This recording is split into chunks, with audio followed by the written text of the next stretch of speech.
بسم اللہ الرحمن الرحیم۔ یہ ایک ایسا وظیفہ ہے جس کے بارے میں آج تک آپ نے کبھی بھی سنا نہیں ہوگا، کیونکہ یہ عام وظیفہ نہیں ہے۔ اس کے بارے میں کوئی بھی کسی کو نہیں بتاتا۔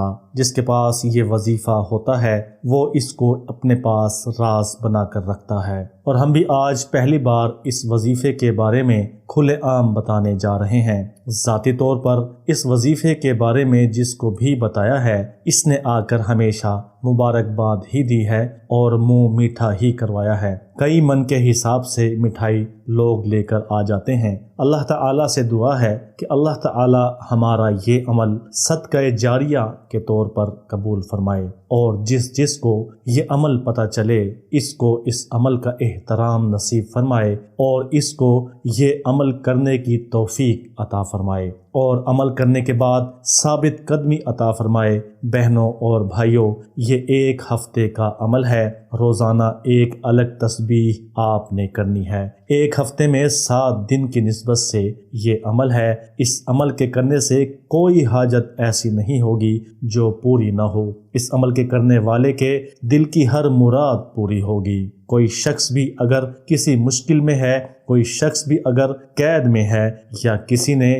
آپ کے اوپر ناحق مقدمہ کیا ہوا ہے، دشمن بہت ستاتے ہیں، تنگ کرتے رہتے ہیں، یا آپ کا کوئی ایسا مقدمہ ہے جو آپ کا حق ہے، یا روزی میں تنگی ہے، رزق میں برکت نہیں ہوتی ہے، غرض یہ کہ کسی بھی قسم کا مسئلہ ہو وہ حل ہو جائے گا، ہر مقصد پورا ہوگا، ہر حاجت پوری ہوگی۔ اس وظیفے کو یہاں تک بھی آزمایا ہے کہ اس وظیفے کو کرنے والے کو اللہ تعالیٰ سے بنا مانگے ہر چیز عطا کر دی جاتی ہے۔ تو سوچیں، جس عمل کی طاقت اتنی ہو اور وہ عمل ہمارے پاس ایسے ہی پڑا رہے، اس لیے اس وظیفہ کو ہم تو صدقہ جاریہ کے طور پر شیئر کر رہے ہیں۔ اس وظیفے کا طریقہ کار سمجھنا بہت لازمی ہے، کیونکہ اس کا طریقہ کار سمجھنا تھوڑا سا مشکل ہے، لیکن یہ مشکل ان لوگوں کے لیے ہے جو پہلی بار وظیفہ کر رہے ہیں۔ جو لوگ وظائف کرتے رہتے ہیں ان کے لیے یہ کوئی مشکل کام نہیں ہے،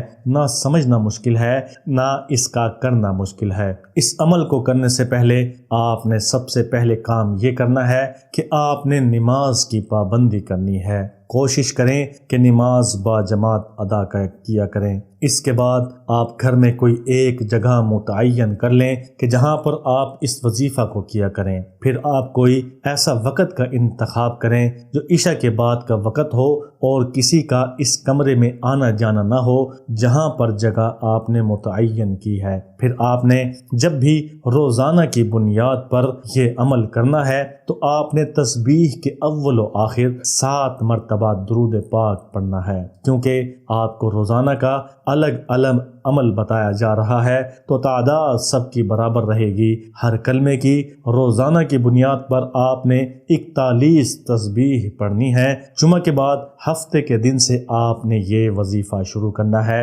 ہفتہ اور اتوار کے درمیانی رات سے آپ نے یہ وظیفہ شروع کرنا ہے۔ پہلے دن یعنی کہ ہفتے کے دن رات کو آپ نے یا قاضی الحاجات کی 41 تسبیح پڑھنی ہے۔ پھر اتوار کے دن یا مفتح الابواب کی 41 تسبیح پڑھنی ہے۔ پھر پیر کے دن یا مسبب الاسباب کی 41 تسبیح پڑھنی ہے۔ پھر منگل کے دن یا حی یا قیوم برحمتک استغیث کی 41 تسبیح پڑھنی ہے۔ پھر بدھ کے دن یا بدیع السماوات والارض کی 41 تسبیح پڑھنی ہے۔ پھر جمعرات کے دن لا ملجا ولا منجا منک الا الیک کی 41 تسبیح پڑھنی ہے۔ اور پھر اس کے بعد آخری دن جمعہ کے دن لا الہ الا انت سبحانک انی کنت من الظالمین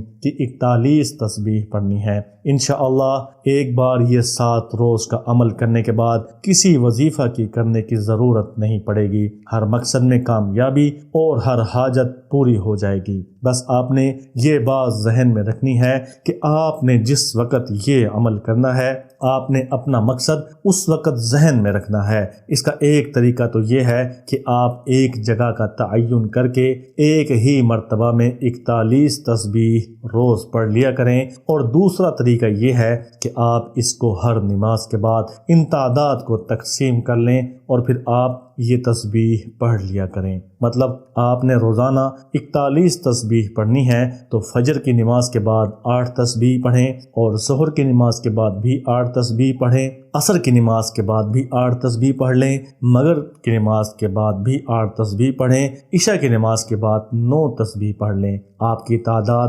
41 کی تعداد پوری ہو جائے گی۔ اگر ایک وقت میں نہیں کر سکتے تو آپ اس کو ہر نماز کے بعد تقسیم کر لیتے ہیں، لیکن اس میں خیال یہ رہے کہ آپ نے جگہ کا اور وقت کا تعین ایک ہی رکھنا ہے۔ مطلب آپ جس جگہ پہ اور جس وقت فجر کے بعد بیٹھے تھے اگلے دن بھی آپ نے اس ہی جگہ پر اس ہی وقت میں بیٹھنا ہے۔ اب ظہر کا ٹائم ہے اور ظہر کے بعد آپ جس وقت پر بیٹھے تھے آپ نے اگلے دن بھی ظہر کے بعد اس ہی وقت پر بیٹھنا ہے۔ تمام تسبیحات کرنے کی جگہ تو ایک ہی رہے گی، مطلب ایسا نہیں کرنا کہ آپ نے ایک دن فجر کے بعد مسجد میں بیٹھ گئے، اگلے دن فجر کے بعد گھر پر بیٹھ گئے اور وظیفہ کر لیا اور ٹائم کا بھی تعین نہ رہا، تو ایسے وظیفہ نہیں ہو پائے گا۔ حضرت آپ کو دوسرا طریقہ سمجھنے میں اگر مشکل آ رہی ہے تو آپ پہلے طریقے سے ہی کر لیں۔ مجھے امید ہے کہ میں نے آپ کو یہ وظیفہ اچھے طریقے سے سمجھا دیا ہے۔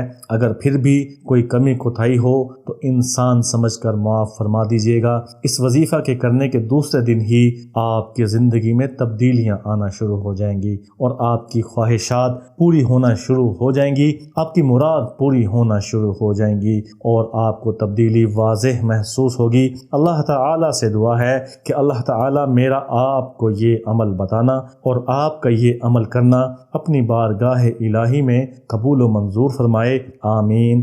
ویڈیو کو لائک کر دیں، اور اگر میرے چینل کو ابھی تک آپ نے سبسکرائب نہیں کیا تو ویڈیو ختم ہونے والی ہے، اس کو ابھی سبسکرائب کر دیں۔ ویڈیو کے بالکل نیچے سبسکرائب کا بٹن موجود ہے، کمنٹس میں اللہ تعالیٰ کا ایک نام برکت کے طور پر لازمی لکھ دیا کریں۔ اللہ حافظ۔